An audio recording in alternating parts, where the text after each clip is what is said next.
Welcome and good afternoon. This is Commish Orr, and today we're going to talk about a new set that has been released for Payoff Pitch.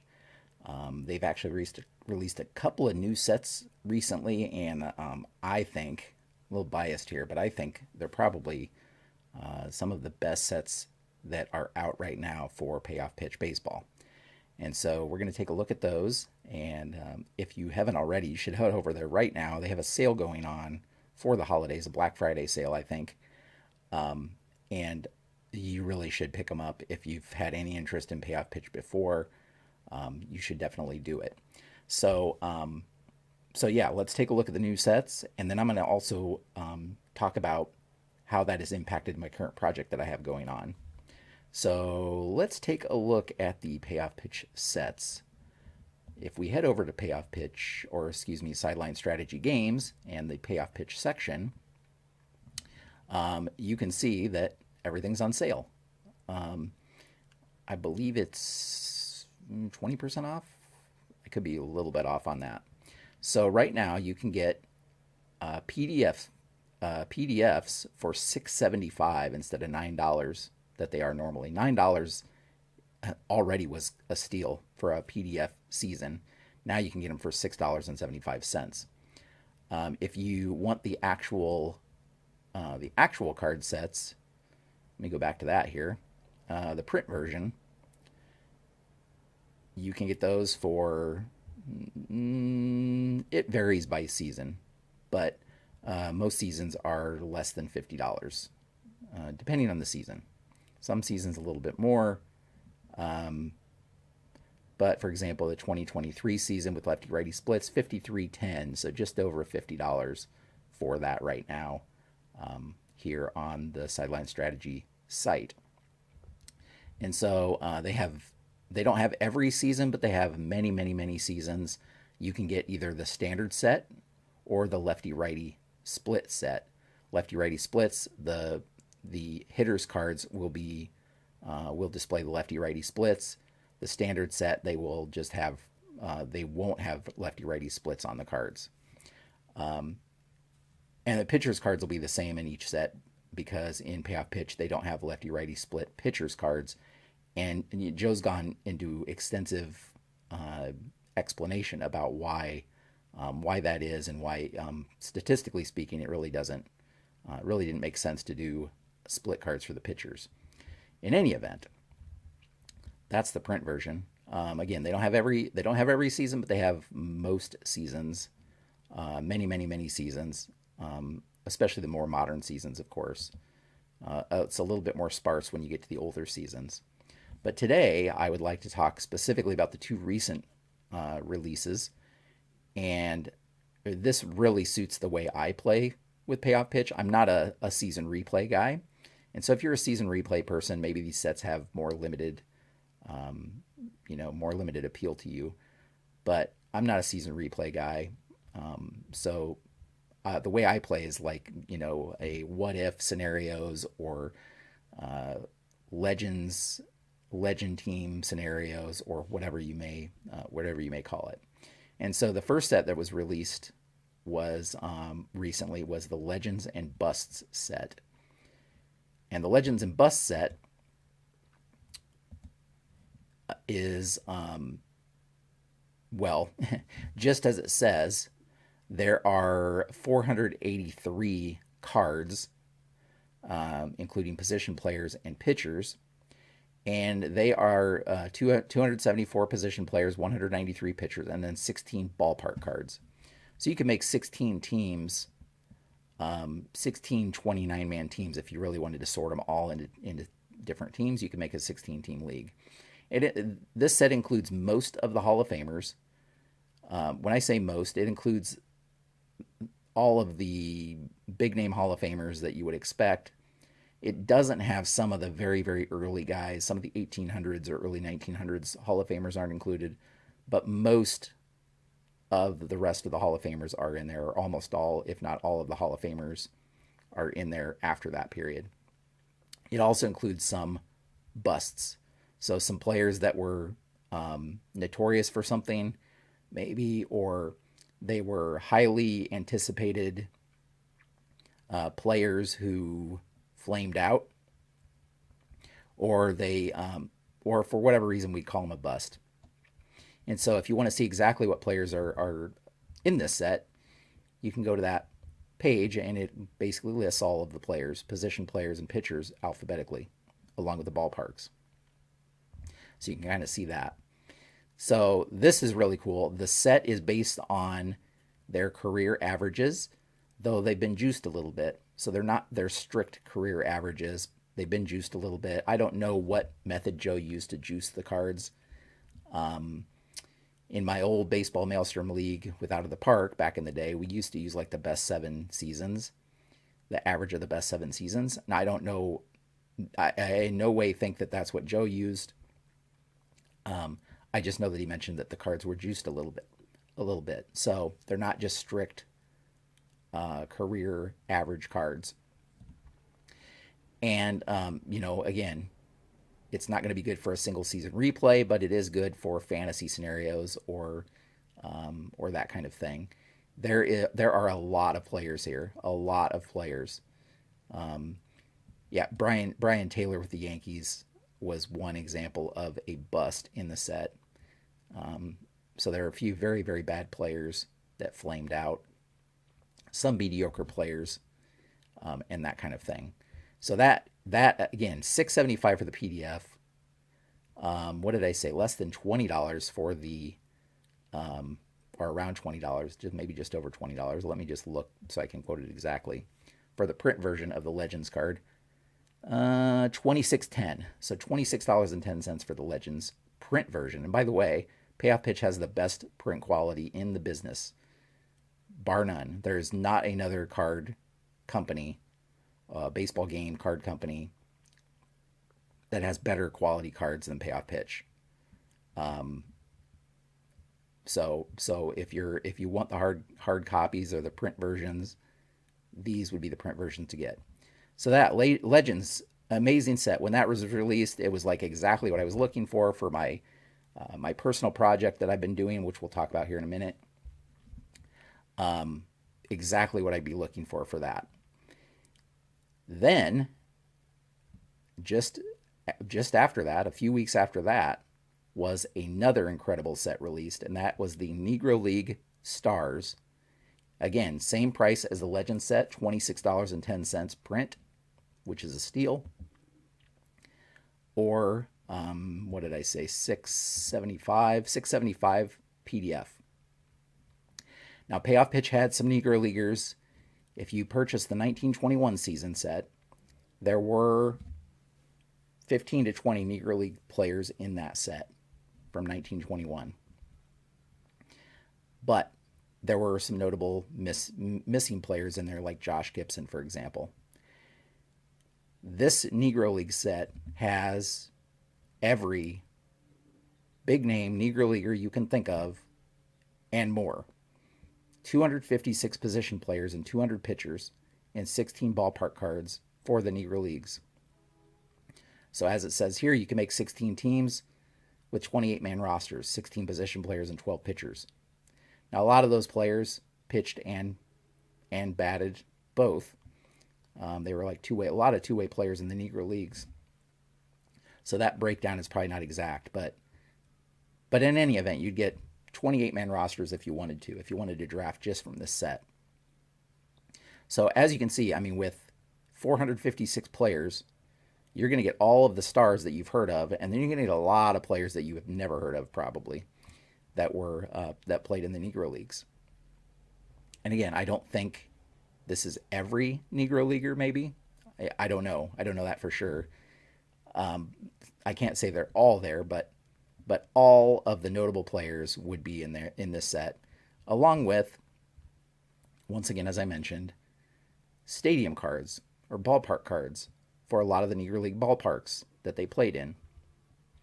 So, 16 historic Negro League ballpark cards, as you can see here. So what really excites me about this is that you don't have that handful from 1921. You have all of these players. So you could do a Negro League only replay if you wanted to. Or you could do a mix and you could integrate, you can have some integration take place, and you can have Negro Leaguers playing alongside Major League, the official Major League players, if you will. So the possibilities are just crazy. And so I think with these two sets, it's just added a whole new level to what Payoff Pitch is providing. So really highly encourage you to snap this up and go get these sets, especially now when they're discounted. So how does this impact my current league that's going on, which is the my Payoff Pitch League that's in season 2? Very briefly, this league is made up of 3 teams in the American League and National League of Hall of Famers, and 1 team in each league of non-Hall of Famers, great players that are not in the Hall of Fame. And I wanted to just see how well the non-Hall of Famers could compete with a Hall of Fame teams. And so 4 teams in the American League, 4 teams in the National League, no interleague play, all DH for both leagues, and they play a third of a season, and then there's a World Series at the end of it. And so I was limited when I first created this league because, again, as I mentioned, there is not a season set for every season of Payoff Pitch. So I tried to pick a player's best season for all of these Hall of Famers, but in some cases I had to make some changes or exceptions to what was available, or based on what was available. So in some cases, not ideal. The Legend set allows me to use players, or to have players in here that I could not use otherwise, because either they weren't carded, because some of the early seasons the sets are limited. I think you go from 1921 to 1933. 1921, 1933, 1940 are the 3 earliest sets. So you can see there's a lot of gaps there. And pre-1921, there's nothing, other than there is an 1889 set. But anyway, Legends and Busts fixes that by adding more of those earlier players in the mix, with their career cards, if you will. So what I did was every team had 1 Negro League player on it as well. And again, I was limited because I only had the 1921 players that were included in that set. Now with the full Negro League set, I went through and basically redrafted or retooled the teams with the new player cards. One of the limitations I had was that I'm not sure why that's showing. Anyway, one of the limitations I had was the fact that there weren't enough players to have full pitching staff, so I only had nine-man pitching staffs. So I used the Legends and Busts to add a 10th pitcher to each team, to add a little more depth to the pitching staffs of these teams. So each team has 16 position players, 2 at each position, and 10 pitchers. Anyway, so going through the teams, here are the changes that have been made now that I had access to the full list, if you will. For Boston, the Boston Splinters, we added, trying to see here, Walter Johnson? No. Roy Halladay, I believe, was the addition here for Boston. Yeah, Roy Halladay was the addition for Boston. He had, I think he was carded, but the card wasn't the best or wasn't ideal. The Legends card allowed me to add him in here at a more realistic level for Roy Halladay. So I wasn't using not one of his worst seasons, but a not so great season of his. So Roy Halladay got added from the Legends and Busts. And on the Negro League side, Mule Suttles got added as the Negro Leaguer. Again, he's a Hall of Fame Negro Leaguer. And if we come here to the player pool, I'm trying to think of who he replaced. So Ben Taylor. So Ben Taylor was on the Boston Splinters prior to this, and Mule Suttles replaced him. Ben Taylor's, he's a Hall of Famer as well, a great player, but Mule Suttles is just better. He's a better player. On Oakland, the added. Oh yeah, Addy got added for pitching on the pitching side. I don't think he was even carded before, so we're using his Legends card to add him. And Josh Gibson. So Josh Gibson was not carded in 1921, but he replaces Biz Mackey, who was on the team prior to this as the Negro League Hall of Fame representative, and now Josh Gibson is in the league. And Gibson's immediately in the starting lineup, which Mickey Cochran had been. I should have said for Boston, Frank Thomas still is the Frank Thomas at first base, and DHs of Boggs and Mantle are still a little bit better than Mule Settles, but he's on the team for some depth at least. New York Swats. Now the New York Swats had a pitching problem, if you will. Very poor pitching overall. But we've added Ed Walsh from the Legends of Us set and Satchel Paige, who was already on the team, but it was his 1948 card, and it was at the very tail end of his career, so his 1948 card was not really representative of his career. And so I've used the Legends of Us card, or excuse me, the Negro League card for Satchel Paige in the place here. So he's remained on the team. It's just his legend or his Negro League card instead. And then in terms of, I think he was the only. Yeah, I think it was just those two. I feel like I'm missing. Oh yeah. Bullet Rogan was the other one. So Bullet Rogan was also on the team. He had a 1921 card, but now I'm using the Negro League card for him as well to get his career averages in there, which weren't too far off from the 1921 season card anyway. But he's in there too.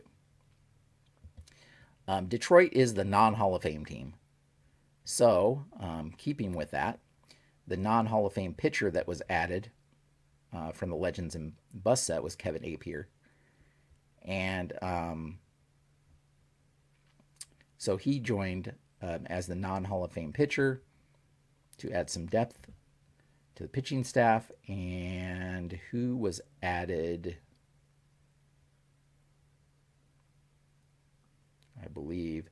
Oh, Dobie Moore is not in the Hall of Fame, but it was a great Negro League player that was a shortstop. And he bumped out Bert Campaneris, I believe, at short as the backup shortstop for Detroit, Alex Rodriguez being the starter. But Moore will play against lefties. He'll fill in against lefties. And so since he came in as a shortstop, and this team had, who did they have in right field?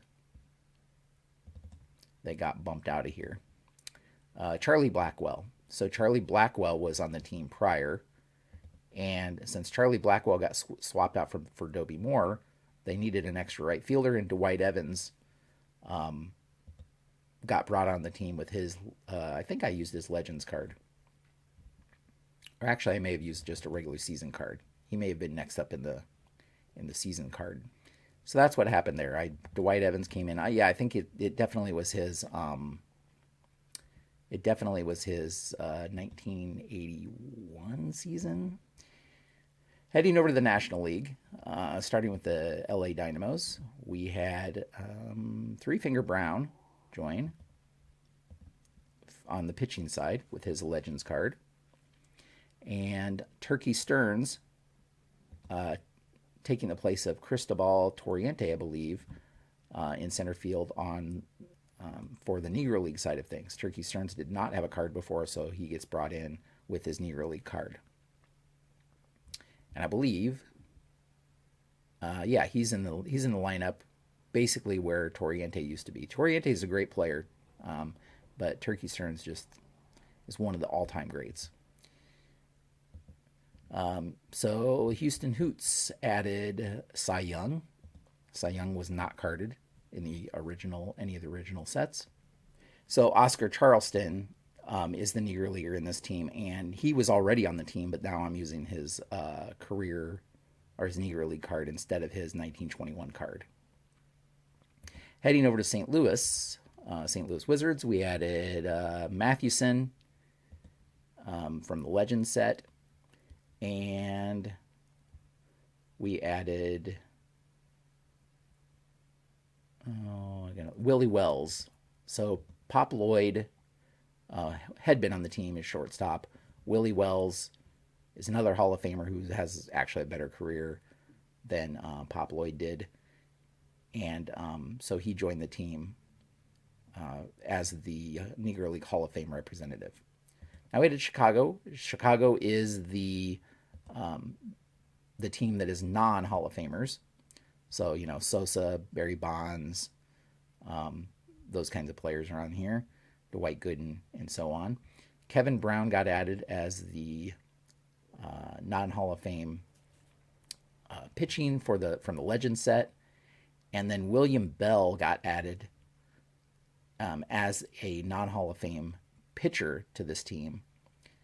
And prior to Bell, they had Jim Jeffries. So Jim Jeffries had been on the team, and William Bell is probably the best pitcher not in the Hall of Fame, best Negro League pitcher not in the Hall of Fame, and so he's joining the team in place of Jim Jeffries. So that's kind of where the changes are. And as you see here, highlighted in yellow here, were the Negro Leaguers that were on each team. The only ones that remain are Oscar Charleston and Bullet Rogan. So those two remain. The others have been swapped out, as I've mentioned. And so it'll be interesting to see how these teams handle things. I'm at a quarter of the way through my 54-game season. So it seemed to be a good point to swap these players out with these new sets and incorporate these new sets into my project here. And then I'm not sure what Season 3 will bring. I'm not sure once this season's over if I'll use all the Legends cards instead of individual season cards for these players, or whether I'll continue the mix as it is now. Of course, as players get inducted into the Hall of Fame in real life, they will get removed from the non-Hall of Fame team if they were on that non-Hall of Fame team and added to the mix for the Hall of Fame teams. So like Ichiro is on the Detroit Rockets right now because he's not in the Hall of Fame. But I'm sure he's going to get inducted into the Hall of Fame here in a few months, in which case he will probably join one of the Hall of Fame teams. And of course, that will create an opening on the non-Hall of Fame team, and another right fielder will be brought in to take his place. So that's a quick update. If you want to follow this action, you can head over to baseballmaelstrom.com to follow my projects. Currently, the Payoff Pitch Season 2 project is underway. As I just mentioned, it's a quarter way through that season. Right now, I do have another project, which is the Best of the 1990s tournament using season ticket baseball. You can follow both of those projects at baseballmaelstrom.com. Let me know down below in your comments if you've been able to take advantage and get these new sets, what projects you might have in mind to use these sets. I know Kurt Berglund has used both of these sets already. He's kind of drafted some teams, and he's played with a couple of these teams that he's drafted. So if you want to see some actual play, head over to his channel and check that out. But I thank you so much for watching, and until next time, have a great evening.